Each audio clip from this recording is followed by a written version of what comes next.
एक बड़ी खबर आ गई है, उसका रुख कर लेते हैं। भारत पाक तनाव के बीच उरी पहुंचे हैं लेफ्टिनेंट जनरल, आपको बता दें मनोज सिन्हा उरी के हालात का जायजा ले रहे हैं। एलजी मनोज सिन्हा तो देख सकते हैं किस तरह से अब एक के बाद एक अपडेट हो रहे हैं, क्योंकि उरी में पाकिस्तान की तरफ से एक बार फिर नापाक हरकत की गई थी, तो वहां पर अब एलजी मनोज सिन्हा जा रहे हैं। जो स्थानीय लोग हैं जिनके घरों पर पाकिस्तान ने गोलीबारी की थी, उनसे मुलाकात कर रहे हैं और बारिश वहां पर हुई है। और आप अंदाजा लगाइए, इसी बारिश में, इन हालातों में देश के सेना के जवान पाकिस्तान की हिमाकत का, बौखलाहट का जवाब दे रहे हैं। दूसरी तरफ हमारे देश के नेता जम्मू कश्मीर के एलजी मनोज सिन्हा उन तमाम स्थानीय लोगों से मिलते हुए हौसला अफजाई देते हुए, और वहां के स्थानीय लोग भी कह रहे हैं कि हम भारत के साथ हैं, भारतीय सेना के साथ हैं। बिल्कुल, लेफ्टिनेंट गवर्नर मनोज सिन्हा पहुंचे हैं, उरी के हालात का जायजा ले रहे हैं। बाकायदा आप देख रहे हैं मौसम कितना खराब है। एक और बड़ी खबर देखिए इस बीच सामने आ रही है। पाकिस्तान से तनाव के बीच बैठकों का दौर लगातार जारी है। स्वास्थ्य अधिकारियों के साथ जेपी नड्डा की बैठक है। स्वास्थ्य सेवाओं की तैयारियों की बैठक में समीक्षा की जाएगी। तो ये अहम बैठक, हाई लेवल मीटिंग लगातार आप देख सकते हैं। अब स्वास्थ्य अधिकारियों के साथ ये बैठक, प्रशांत देव लगातार बने हुए हैं। प्रशांत, अब यहां पर हर तरीके से भारत अपने आप को तैयार करने की कोशिश कर रहा है, जहां धकेलना पाकिस्तान चाह रहा है, तो अब स्वास्थ्य अधिकारियों के साथ भी बैठक हो रही है। देखिए, कुछ जानकारियां मेरे पास आई हैं, मैं थोड़ा आपको उसको डिस्क्राइब करना चाहूँगा अपने दर्शकों के लिए।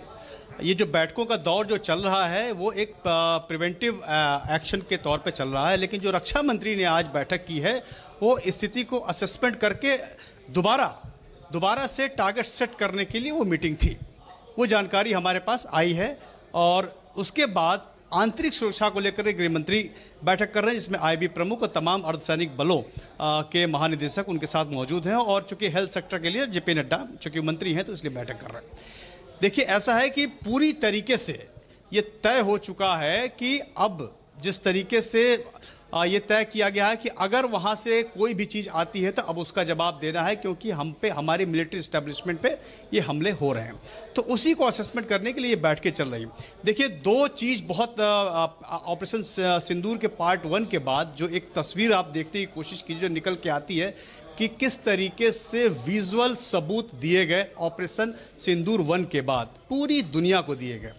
अब उसके बाद ऑपरेशन 2 के बाद एक और सबूत पूरी दुनिया को मिला कि किस तरीके से पाकिस्तानी सेना के साथ वो आतंकी हाफिज अब्दुल रऊफ खड़ा है मातम मनाते हुए पाकिस्तानी सेना के साथ। यानी कि पूरी तरीके से पाकिस्तान इस तरह से बेनकाब हुआ है कि क्योंकि वो बार बार ये जो डिनाइड मोड में है कि हमने कुछ नहीं किया है, तो ये भारत बताने के लिए कितना सक्षम है कि हमने आतंकी अड्डों पर निशाना बनाया है।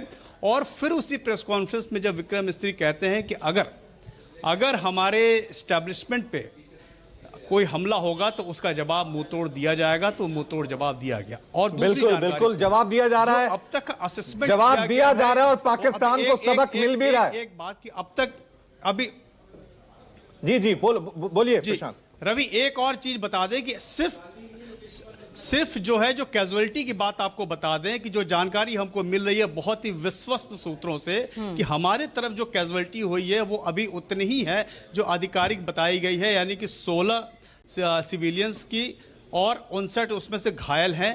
इसके अलावा न तो हमारा कोई साजो सामान नुकसान हुआ है और न ही इससे ज़्यादा कोई कैजुअलिटी हुई है। और एक और बड़ी बात मैं आपको बता दूं कि जो लाहौर का एयर डिफेंस सिस्टम ध्वस्त करने की बात कही गई है, ये बात उससे कहीं और ज्यादा है। ये बिल्कुल नुकसान पहुंचा है, पाकिस्तान को छुपाने की कोशिश करेगा।